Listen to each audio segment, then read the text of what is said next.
Ada tingkatan-tingkatan puasa menurut Al-Ghazali, itu Imam Al-Ghazali. Ada puasa awam atau saumul awam, ada puasa khusus, saumul khusus atau saumul khawas. Ada juga yang lebih tinggi tingkatannya adalah saumul khususul khusus atau khawasil khawas. Jadi puasa orang awam itu hanyalah menahan makan, minum, nafsu seksual dari pagi sampai terbitnya matahari, dan juga usaha ya untuk itu tadi, menghindari bohong, marah dan sebagainya, berusaha. Tapi kadang-kadang masih sering lupa juga ya, termasuk saya. Kadang-kadang sudah puasa tapi mak celmong, omongannya tidak bermanfaat, bahkan mendengarkan orang berkuncing. Kadang-kadang kan itu ya, itu saumil awam. Kemudian saumil khusus atau saumil khawas itu adalah di samping tidak makan, minum, buang seksual, dan juga apa tadi ya, marah, ghibah, menahan dengan nafsu dan sebagainya, melihat dengan nafsu dan sebagainya, juga puasa panca indera. Ini tingkatan yang kedua adalah puasa awam ditambah puasa panca indera. Jadi mata, pendengaran, telinga, mulut dan lain-lain itu harus digunakan untuk menghindari, harus tidak digunakan untuk mendengarkan yang diharapkan. Mata tidak boleh melihat yang haram, yang merangsang, yang merusak pikiran dan sebagainya.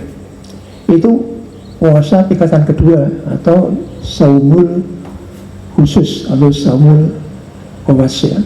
Kemudian tingkat yang paling tinggi adalah saumul khususul khusus atau khawasil khawas. Khususnya khusus, yang terkhusus dari yang khusus tadi.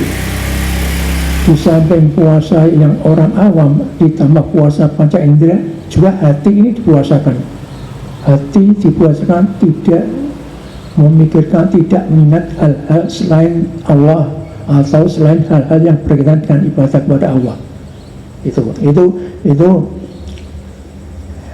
Itu pembacaan puasa menurut Imam Al-Ghazali. Kita sekarang bisa saja mengevaluasi diri kita sendiri, kira-kira di mana, sampai di mana tingkatan kita ini ya. Kemudian kita tahu bahwa tujuan puasa adalah supaya orang itu bertakwa ya. Ya ayyuhalladzina amanu kutiba alaikumusiyam kama kutiba alal ladzina min qablikum la'allakum tattaqun. Jadi manusia diperintahkan puasa supaya dia menjadi orang yang bertakwa. Orang bertakwa itu tentu tidak cukup hanya dengan tidak makan, tidak minum, tapi harus nafsu, mengendalikan nafsu, harus pikiran dan sebagainya itu. Sebelumnya kita akan mengingatkan secara singkat ya, apakah sebenarnya sihat itu? Apakah sihat itu hanya fisik saja? Tidak. Jadi menurut kriteria WHO tahun 1984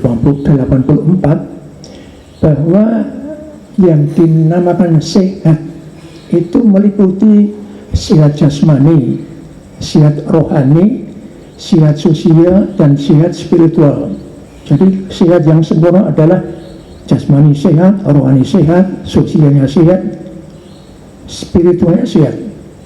Kita tidak cukup dengan wah orang itu sehat, atletis, senang olahraga, badannya ya pokoknya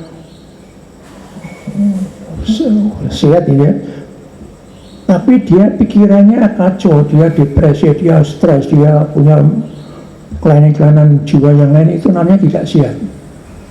Ada orang yang fisiknya sehat, gagah dan sebagainya, tetapi dia di masyarakat tidak diterima, dia sulit bergaul dengan orang lain, dia dibenci, tidak mudah berjamur orang lain, atau punya kepribadian yang antisosial, itu namanya juga tidak sehat.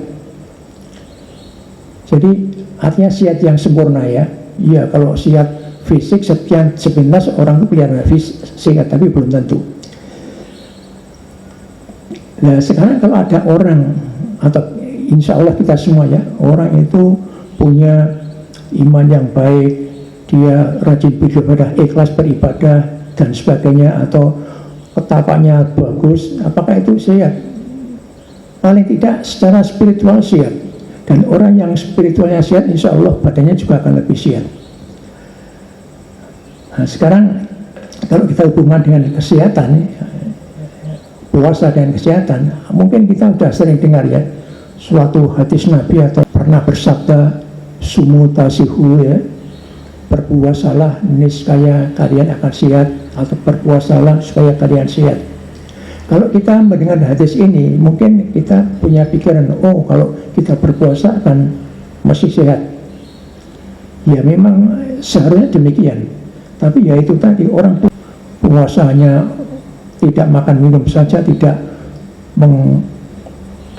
mengendalikan nafsu yang lain, tetap nuruti. Kalau orang Jawa nuruti hartani hawa nafsu ya, tetap semua dituruti, ya itu tidak banyak pengaruhnya. Paling tidak kita iman kita tambah kuat, ibadah tambah baik, atau mudah-mudahan kita jadi orang pertama, itu secara spiritual jelas baik. Sebenarnya secara fisik pun juga banyak pengaruhnya, bahwa puasa itu bisa menyehatkan. Kita sering dengar ya, bahwa dengan puasa atau rajin puasa maksudnya, atau terbiasa puasa, itu badan jelas akan lebih kuat kok.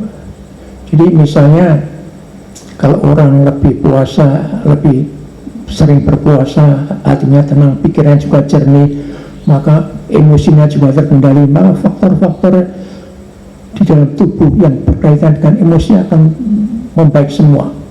Tekanan darahnya akan lebih baik, mungkin fungsi-fungsi organ tubuhnya juga baik, jantungnya juga, berdetaan juga lebih baik.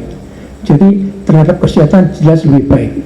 Orang yang terbiasa berpuasa, tidak makan berlebihan, akan, ya kalau ini dibiasakan, ya juga akan parameter kimia darahnya juga baik, kolesterolnya baik, gula darahnya baik, dan sebagainya.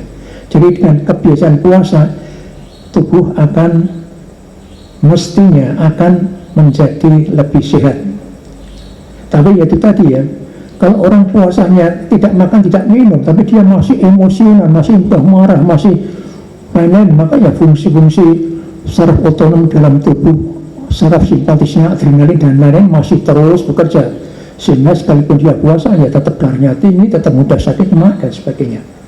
Itu berpuasalah niscaya kalian sehat, insya Allah memang sehat. Tapi sebenarnya tergantung tingkat puasanya. Juga kita sudah sering mendengar wa antasumu khairul lakum in kuntum ta'lamun, itu surat Al-Baqarah 184, kalimat terakhir dari ayat 184 itu, yang artinya bahwa kalian berpuasa itu lebih baik bagi kalian, khairul lakum in kuntum ta'lamun, jika kalian mengetahui. Ini adalah firman Allah, janji Allah yang pasti akan betul. Kita meyakininya bahwa itu betul. Puasa itu lebih baik jika kita mengetahui ya. Masalahnya kan kita belum tahu, jadi menganggap puasa itu sebagai beban, puasa itu orang mangan ya itu lemes, itu kan merugikan. Itu kan orang awam kadang-kadang berpikir demikian. Padahal Allah sudah berjanji puasa itu lebih baik bagimu jika engkau mengetahui. Lebih baik dalam hal apa saja, termasuk kesehatan ya. Jadi kalau kita uncai lebih dalam lagi, banyak sekali manfaat puasa yang baik terhadap kesehatan. Dan orang-orang yang senang puasa atau yang ibadahnya baik, rajin beriman, beramal saleh dan sebagainya, itu tuh tentu hatinya tenang ya kan. Orang beriman itu hatinya tenang, mengingat Allah saja hatinya tenang. Ketahuilah bahwa dengan mengingat Allah hati akan tenang, akan menjadi tenang. Ala bizikrillahi tatma'innul qulub. Jadi itu ayat-ayat, suatu ayat yang sering diulang-ulang pada berbagai macam kajian. Dengan mengingat Allah hati akan tenang. Kita biasa berpuasa, kita biasa sholat ke masjid berjamaah dan sebagainya, hati akan tenang. Kalau hati akan tenang, apa pengaruhnya pada kesehatan? Hati yang tenang itu akan menyebabkan daya tahan tubuh meningkat ya. Hati yang tenang, daya tahan tubuhnya akan lebih meningkat, sehingga orang tersebut tidak lebih mudah sakit, artinya lebih tahan sakit karena hatinya selalu tenang. Sebaliknya kalau orang hatinya gelisah, pikirannya kacau dan sebagainya, tidak pernah tenang, itu daya tahan tubuhnya akan melemah, sehingga dia akan mudah sakit. Daya tahan tubuhnya lemah sehingga mudah sakit. Dalam ilmu kedokteran ada suatu cabang yang namanya psikoneuroimunologi. Psiko itu artinya kejiwaan ya, neuro itu hormon, imunologi itu ilmu kekebalan. Jadi antara pikiran, ya termasuk mental, pikiran dan sebagainya, kemudian dengan proses hormonal di dalam tubuh dan kekebalan tubuh, ada daya tahan tubuh, itu berkaitan. Orang yang pikirannya kacau, banyak masalah problem, daya tahannya lemah, sehingga lebih mudah sakit. Yaitu yang tadi, ala bidzikrillahi tatma'innul qulub. Kalau kita biasa tenang, hati akan tenang, daya tahan tubuh meningkat, maka tidak mudah kena sakit. Nah, sekarang kita singgung mengenai penyakit-penyakit yang sering ada hubungannya dengan puasa. Sebenarnya saya akan beri contoh 2 macam penyakit saja. Penyakit ini bukan disebabkan karena puasa, tapi perawatannya harus lebih diperhatikan jika kita sedang puasa. Nomor 1, ya, yang saya ambil contoh saja 2 penyakitnya, sakit mah dan sakit diabetes, kencing manis. Jadi contohnya adalah sakit mah. Jadi orang yang punya sakit mah, dalam tanda petik mah ya, mah itu istilah orang awam. Sebenarnya dalam ilmu kedokteran sakit mah itu bermacam-macam, banyak sekali macamnya. Tetapi yang paling banyak dijumpai adalah penyakit mah atau dispepsi fungsional, artinya penyakit mah yang sebenarnya tidak ada kelainan organik di dalam lambungnya. Kalau diperiksa lebih dalam dengan endoskopi atau dengan foto yang akurat, tidak ditemukan apa-apa. Tetapi pasien atau orang tersebut mengeluh terus keluar lambung. Itu yang disebut dispepsi fungsional. Ini yang paling banyak, dan ini kebanyakan adalah karena faktor pikiran, emosi, mental dan sebagainya. Nah, kalau orang punya sakit mah yang sebabnya karena pikiran, emosi dan sebagainya, ini boleh puasa apa enggak? Selama ini kita dengar atau orang-orang yang imannya lemah itu mengatakan, wah saya punya mah, tidak mau puasa atau tidak boleh puasa, kan gitu kan? Padahal kalau mahnya itu karena pikiran yang kacau, dengan berpuasa insya Allah pikiran menjadi tenang, justru fungsi-fungsi lambungnya akan membaik. Jadi dengan berpuasa sakit mah justru akan sembuh. Kebanyakan sakit mah akan sembuh dengan berpuasa, dengan niat yang benar dan kepercayaan dan keyakinan. Karena kebanyakan mah disebabkan karena faktor pikiran, emosi dan sebagainya. Inilah yang sering dipakai alasan untuk orang-orang yang imannya lemah ya. Kalau punya sakit mah tidak puasa. Kemudian ada juga yang mengatakan, oh saya punya sakit mah, saya harus minum obat rutin. Ya betul, memang. Sehingga saya tidak puasa, itu yang tidak betul. Tidak selalu betul, atau bisa juga betul, bisa juga tidak betul. Jadi orang yang sakit mah misalnya, alasannya dia tidak berpuasa dengan alasan tidak bisa minum obat. Sekarang itu banyak obat-obat yang diminum, obat-obat mah maksudnya, obat-obat mah yang cukup diminum 2 kali misalnya, bahkan 1 kali. Dan kalau itu diminum 1 kali atau 2 kali tidak mengganggu puasa. Kalau minum 1 kali mungkin bisa maghrib atau sahur, kalau minum 2 kali mungkin maghrib, sahur dan buka ya. Itu.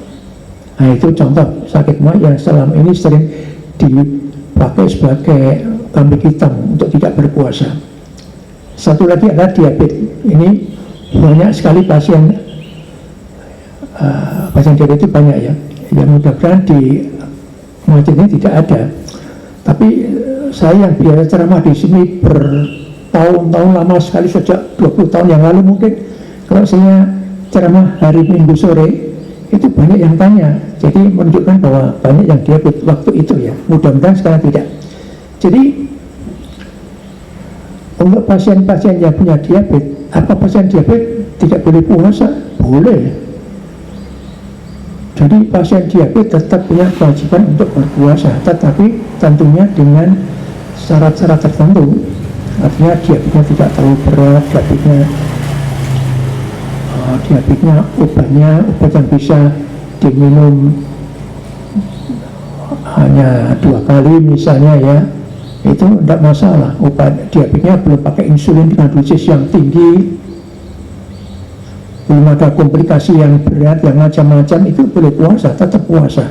Tapi memang ada aturan-aturan perawatan untuk orang diabetes pada saat berpuasa ya. Jadi ada panduan khusus, oh inilah penanganan pasien diabetes pada bulan Ramadan ya. Dietnya harus tertentu, cara pengaturannya, jam-jamnya, ada jam-jam khusus pada Ramadan, obatnya juga ada obat yang tidak mengganggu puasa dan sebagainya. Jadi orang diabetes pun sekarang tetap dianjurkan berpuasa. Nah, sekarang itu sekedar tambahan ya. Jadi diabetes atau ini juga hipertensi ya. Hipertensi itu untuk puasa ya asal tidak tinggi betul ya boleh aja. Tapi tetap obatnya yang teratur. Tapi yang penting puasa tidak hanya tidak makan dan minum, tapi harus mengendalikan emosi, harus menjaga hatinya dan sebagainya. Yang itu justru akan merupakan faktor pengobatan yang lebih baik, pengobatan tambahan yang lebih baik. Nah, sekarang mengenai persiapan menjelang Ramadan, artinya persiapan kesehatan ya. Bapak Ibu sekalian, sebenarnya kalau kita sehat tidak punya penyakit yang berarti ya, itu tidak ada masalah khusus kok. Tidak perlu persiapan apa-apa. Orang sehat menghadapi Ramadan tidak perlu persiapan khusus untuk kesehatannya ya. Tapi yang penting justru harus persiapan mental. Tapi kalau orang-orang yang imannya kuat, kita tuh senang kok menyambut Ramadan itu senang tuh, senang, pasti senang, hatinya senang, karena kita akan berhubungan, akan ketemu lagi dengan bulan yang agung dan mulia, bulan yang penuh maghfirah, bulan yang penuh barokah dan sebagainya, di mana semua amal perbaikan akan dilipat gandakan dan sebagainya. Kalau melihat keutamaan Ramadan itu, fadilah bulan Ramadan itu, kita yang beriman ini pasti senang. Kita senang menyambut datangnya Ramadan. Ya. Jadi itu untuk orang yang sehat. Pasti begitu. Dan juga orang yang sehat tentu persiapan khusus tidak ada.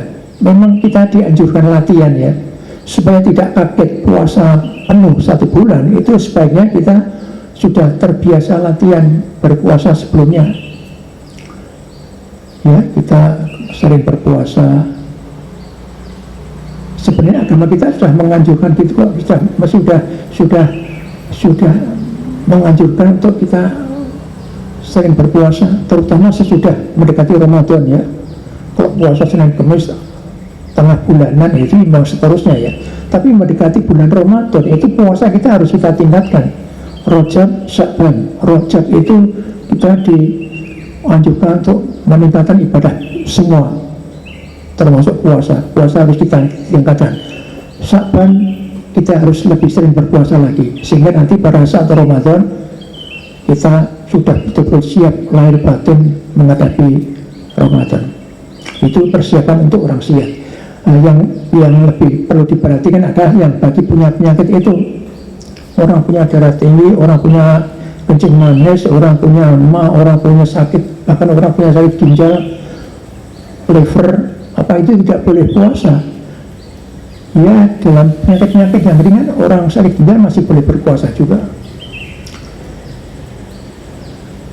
Itu orang yang sakit diabetes yang sering kita jumpai itu memang ada persiapan khusus ya. Jadi orang karena diabetes itu sesungguhnya tetap aman untuk berpuasa jika kondisinya baik, gula darahnya terkontrol. Maka orang yang punya kencing manis seharusnya atau dianjurkan supaya sebelum masuk Ramadan periksa dulu, cek dulu gula darahnya baik atau enggak. Syukur yang lainnya juga diperiksa baik atau enggak. Kalau gula darahnya baik, misalnya gula darah sudah makan di bawah 200, aman sudah. Kalau itu gula darahnya di bawah 250 pun mungkin juga aman. Kalau gula sampai 300 terus ya itu tidak aman. Karena gula darah yang tinggi nanti akan mengacukan regulasi diabetesnya. Jangan dikira kalau gula darahnya tinggi, gula darahnya 400 pakai puasa biar gula darahnya baik. Tidak. Gula darah yang tinggi kemudian dipakai untuk puasa rutin, apalagi puasanya itu siang hari, sorenya sering tidak terkontrol, ya, maka itu gula darahnya justru akan tambah naik lagi. Jadi untuk orang pasien diabetes dianjurkan kalau mau puasa cek dulu diabetesnya, dan juga orang dengan darah tinggi, ginjal dan sebagainya.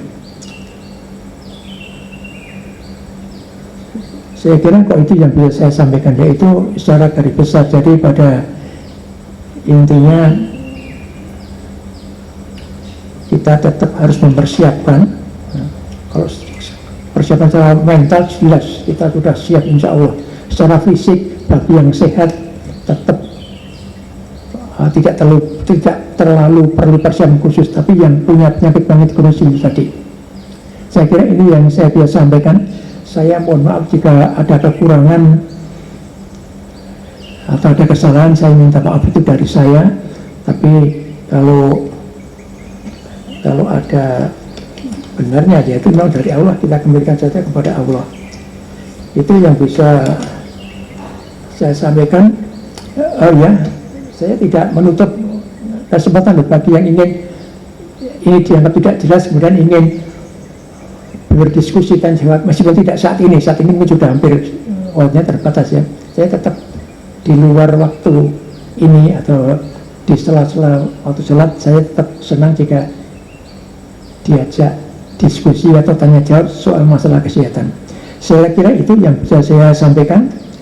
Kita tutup saja kajian ini dengan kita baca subhanakallahumma wa bihamdik asyhadu an la ilaha illa anta astaghfiruka wa atubu ilaik. Terima kasih. Assalamualaikum warahmatullahi wabarakatuh.